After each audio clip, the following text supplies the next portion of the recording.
नमस्कार साथियों, digital news MP में आपका स्वागत है। चलिए जानते हैं मध्य प्रदेश की 25 फटाफट बड़ी खबरें। साथ ही डेली खबरों से अपडेट रहने के लिए चैनल को सब्सक्राइब करने के साथ वीडियो को लाइक करें।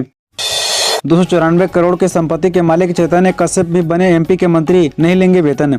मध्य प्रदेश में मुख्यमंत्री मोहन यादव के नेतृत्व वाली सरकार का कैबिनेट विस्तार हुआ है। इस दौरान कुल 28 नेताओं ने मंत्री पद की शपथ ली। प्रद्युमन सिंह तोमर, प्रहलाद सिंह पटेल, कैलाश विजयवर्गीय और विश्वास सारंग समेत 18 नेताओं ने कैबिनेट मंत्री पद की शपथ ली। इसके अलावा 6 नेताओं ने राज्य मंत्री स्वतंत्र प्रभार और 4 नेताओं ने राज्य मंत्री के रूप में शपथ ग्रहण की। बता दें कि सीएम मोहन यादव के कैबिनेट में शामिल होने वाले प्रदेश के सबसे अमीर विधायक चैतन्य कश्यप भी शामिल हैं। चैतन्य कश्यप रतलाम सीट से विधायक हैं। उनके पास 294 करोड़ रुपए की चल अचल संपत्ति है। बता दें कि इसके अलावा वह विधायक के रूप में मिलने वाली सुविधाओं, वेतन और भत्ते का भी त्याग कर चुके हैं। अपने पिछले 2 कार्यक्रमों में भी उन्होंने विधायक के रूप में कोई भी सुविधा नहीं ली थी। इस बार भी रतलाम से विधायक चुने जाने के बाद उन्होंने वेतन और भत्ता त्यागने का ऐलान कर दिया था। इंदौर में हुकुमचंद मिल के मजदूरों को मिली बकाया राशि। पीएम बोले, गरीब, युवा, महिलाएं, किसान, ये 4 जातियां मेरे लिए बड़ी।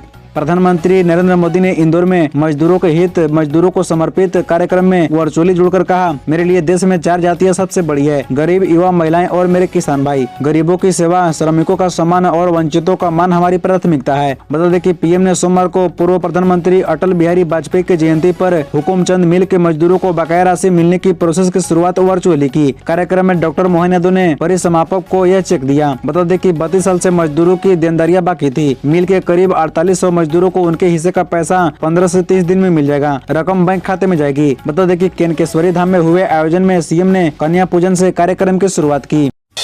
मोहन के मंत्रिमंडल में लाडली विधायक बहनों को मिला शिव के राज से ज्यादा प्यार। मध्य प्रदेश में सोमवार को डॉक्टर मोहन यादव मंत्रिमंडल का विस्तार हुआ। अब मुख्यमंत्री और 2 डिप्टी सीएम के साथ राज्य में मंत्रियों की संख्या 31 हो गई है। मंत्रिमंडल विस्तार में बीजेपी ने लाडली बहनों का ख्याल रखा। मोहन यादव मंत्रिमंडल में 5 महिला विधायकों को जगह मिली है। आदिवासी समुदाय की संपत्तियां यूके और निर्मला भूरिया को कैबिनेट और ओबीसी नेता कृष्णा गौर को राज्य मंत्री बनाया गया है। कृष्णा गौर पूर्व मुख्यमंत्री बाबूलाल गौर की पुत्र वधू है। इसके अलावा राधा सिंह और प्रतिमा बागरी को राज्य मंत्री बनाया गया है। बता दें कि शिवराज के मंत्रिमंडल में सिर्फ 3 महिला विधायकों को कैबिनेट मंत्री बनाया गया था, जिसमें यशोधरा राजे सिंधिया को खेल और युवा कल्याण, तकनीकी शिक्षा, कौशल विकास और रोजगार मंत्री बनाया गया था। दूसरी महिला मंत्री कुमारी मीना सिंह मांडवे थी, जिन्हें आदिम जाति कल्याण, अनुसूचित जाति कल्याण का मंत्री पद सौंपा गया था। वहीं तीसरी महिला मंत्री उषा ठाकुर थी, जिनको पर्यटन, संस्कृति, अध्यात्म मंत्री बनाया गया था। 8 बार के विधायक, 5 बार के मंत्री, कौन है मोहन कैबिनेट के रिकॉर्डधारी नेता विजय शाह। मध्य प्रदेश में हुए विधानसभा चुनाव में एक बार फिर से प्रचंड बहुमत के साथ भाजपा की सरकार आने के बाद खंडवा जिले की सरकार में दबदबा बढ़ गया है। खंडवा जिले के सरहद विधानसभा सीट से विधायक चुने गए विजय शाह को 5वीं बार प्रदेश सरकार में मंत्री बनने का मौका मिला है, जिसे यहाँ के आदिवासी नेतृत्व को कड़ी परीक्षा देने के बाद फिर से प्रदेश स्तर पर जिले का नेतृत्व करने का मौका मिल गया है। बता दें कि खंडवा की सरहद विधानसभा सीट से विधायक और पूर्व मंत्री विजय शाह लगातार 8वीं बार विधानसभा चुनाव जीते हैं और इस जीत के मायने इसलिए भी अधिक बढ़ जाते हैं क्योंकि इस बार वे 60,000 से अधिक वोटों से जीतने के बाद मोहन यादव की सरकार में कैबिनेट मंत्री बनाए गए हैं। बता दें कि सरहद विधानसभा सीट से लगातार 8 बार जीतने के साथ ही प्रदेश ही नहीं, देश में किसी भी आदिवासी विधायक का लगातार 8 बार जीतने का रिकॉर्ड विधायक विजय शाह के नाम हुआ है। आपको बता दें कि विजय शाह को राजनीति के क्षेत्र में भी लंबा अनुभव है। इसी के चलते माना जा रहा है कि उनके कैबिनेट मंत्री बनने से खंडवा जिले का वजूद एक बार फिर से प्रदेश स्तर में बढ़ जाएगा। एमपी में बना तबला वादन का वर्ल्ड रिकॉर्ड, 1600 वादकों ने दी अनूठी प्रस्तुति। मध्य प्रदेश में सोमवार को तबला वादन का अनूठा कार्यक्रम हुआ। ग्वालियर में आयोजित 99वें तानसेन समारोह के दौरान तबला दरबार कार्यक्रम में 1600 से अधिक तबला वादकों ने अनूठी प्रस्तुति देकर Guinness book of world record कायम किया। संगीत सम्राट तानसेन को स्वरांजलि देते हुए ग्वालियर दुर्ग पर 1500 तबला वादकों ने सुर, लय और ताल का अनूठा संयोजन प्रस्तुत किया। कार्यक्रम में कोलकाता, मुंबई, पश्चिम बंगाल, दिल्ली, कर्नाटक, केरल, मध्य प्रदेश, उत्तर प्रदेश समेत 50 से ज्यादा शहरों के वादकों ने हिस्सा लिया। कार्यक्रम में मुख्यमंत्री मोहन यादव, कैबिनेट मंत्री ज्योतिरादित्य सिंधिया और नरेंद्र सिंह तोमर भी मौजूद रहे। बता दें कि कार्यक्रम का लाइव प्रसारण संस्कृति विज्ञान के यूट्यूब चैनल और सोशल मीडिया हैंडल पर किया गया। समारोह के दौरान साल 2022 का तानसेन सम्मान और राजा मानसिंह तोमर सम्मान प्रदान किया गया। बता दें कि कार्यक्रम की सफलता से उत्साहित होकर सरकार ने 25 दिसंबर को तबला दिवस के रूप में मनाने का फैसला किया है। एमपी कैबिनेट में घटा शिवराज सिंधिया का दबदबा, कितने समर्थकों को मोहन सरकार में मिली जगह।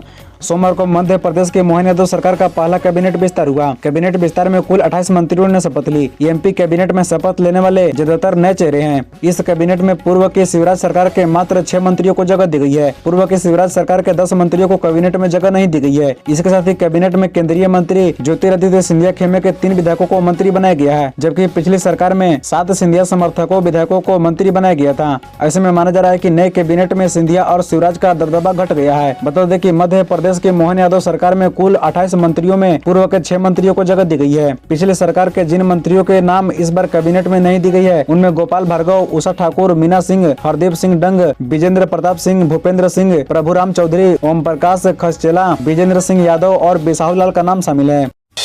बीजेपी के पास यूथ और बुद्ध का कॉकटेल, एमपी में कमलनाथ को भनक तक नहीं लगी।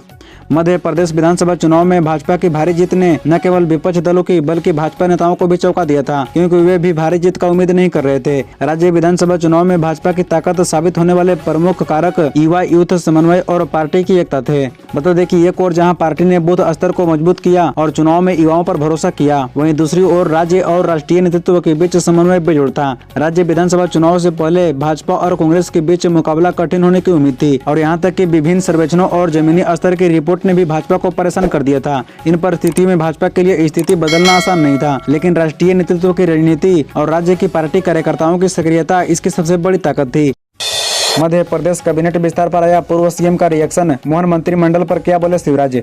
सोमवार को मध्य प्रदेश की मोहन सरकार का कैबिनेट विस्तार हुआ। कैबिनेट में कुल 28 विधायकों ने मंत्री पद की शपथ ली है। इसमें 18 कैबिनेट भी शामिल हैं। बता दें कि मध्य प्रदेश कैबिनेट विस्तार पर अब राज्य के पूर्व सीएम शिवराज सिंह चौहान का रिएक्शन आया है। उन्होंने शपथ लेने वाले सभी मंत्रियों को बधाई देते हुए लगन, निष्ठा और सेवा भाव से काम करने की शुभकामनाएं भी दी। उन्होंने सोशल मीडिया पर वीडियो जारी करते हुए संदेश जारी किया है। उन्होंने मंत्री पद की शपथ ले रहे विधायकों को बधाई देते हुए कहा कि सभी को बधाई, जनता की सेवा का नया इतिहास रचेंगे। आज मध्य प्रदेश सरकार में कैबिनेट मंत्री, स्वतंत्र प्रभार और राज्य मंत्री के रूप में शपथ ले रहे हैं सभी मित्रों को हृदय से बधाई देता हूं। मुझे विश्वास है कि आप सभी अपनी संपूर्ण सामर्थ्य के साथ पूरी निष्ठा और लगन से जनता की सेवा तथा प्रदेश की प्रगति का एक नया इतिहास रचेंगे। बहुत बहुत शुभकामनाएं। बीजेपी ने मिशन 29 के लिए मोहन मंत्रिमंडल में साध लिया जातीय समीकरण। पीएम नरेंद्र मोदी और गृह मंत्री अमित शाह ने मध्य प्रदेश में बम्पर जीत के बाद 2024 लोकसभा चुनाव की 29 सीटों के लिए जाति और क्षेत्रीय समीकरण भी साध लिया है। मध्य प्रदेश में बीजेपी ने डॉक्टर मोहन यादव के लिए चुने 31 सदस्यों वाले मंत्रिमंडल में सभी जातियों को खुश होने की वजह दे दी है। सोमवार को 28 विधायकों ने मंत्री पद की शपथ ली। विपक्ष की ओबीसी और जातीय जनगणना की काट के लिए न सिर्फ ओबीसी सीएम को आगे बढ़ाया, बल्कि 12 अति पिछड़ों को मंत्रिमंडल में जगह दी है। इसके साथ ही 5 एससी और 4 एसटी विधायकों को मंत्री बनाकर कांग्रेस से बहस का मुद्दा छीन लिया है। राजेंद्र शुक्ल को उप मुख्यमंत्री समेत 8 सवर्णों को भी मंत्री बनाकर सर्व समाज को भी खुश होने की वजह दी है। बता दें कि डॉक्टर मोहन यादव के मंत्रिमंडल में 5 महिलाओं को भी जगह मिली है। रेप का आरोपी यूट्यूबर रोबिन अग्रवाल कहां है, रिश्तेदारों से भी पूछताछ, अब इनाम घोषित करने की तैयारी। रेप के आरोपी यूट्यूबर रोबिन अग्रवाल की मुश्किलें बढ़ सकती है। फरार चल रहे रोबिन को पकड़ने के लिए इंदौर पुलिस जल्द ही उसके सिर पर इनाम का ऐलान कर सकती है। रोबिन अग्रवाल को पकड़ने के लिए पुलिस उसके परिचितों और रिश्तेदारों के यहाँ लगातार दबिश दे रही है। रोबिन अग्रवाल पर इनाम घोषित करने के लिए प्रतिवेदन भी भेजा गया है। बता दें कि इंदौर के मशहूर यूट्यूबर रोबिन अग्रवाल के खिलाफ एक युवती ने थाने में दुष्कर्म सहित विभिन्न धाराओं में शिकायती आवेदन दिया है, जिसके बाद रोबिन द्वारा राजी मर्जी कर आवेदन को शिथिल किया गया था। लेकिन अब एक बार फिर दोबारा युवती से हुए विवाद के बाद युवती ने पूरे मामले में थाने में दुष्कर्म सहित विभिन्न धाराओं में केस दर्ज कराया है। बता दें कि यूट्यूबर पर तलाकशुदा महिला ने शादी का झांसा देकर यौन शोषण करने का आरोप लगाया है। यूट्यूबर ओए इंदौरी रोबिन अग्रवाल जिंदल के खिलाफ रिपोर्ट दर्ज करवाने वाली महिला एक प्राइवेट कंपनी में काम करती है। रोबिन को भारतीय दंड संहिता की धारा 376 के तहत आरोपी बनाया गया है। इसी तरह रोजाना खबरों से अपडेट रहने के लिए इस चैनल को सब्सक्राइब कर बेल आइकन को भी प्रेस कर दीजिए। धन्यवाद।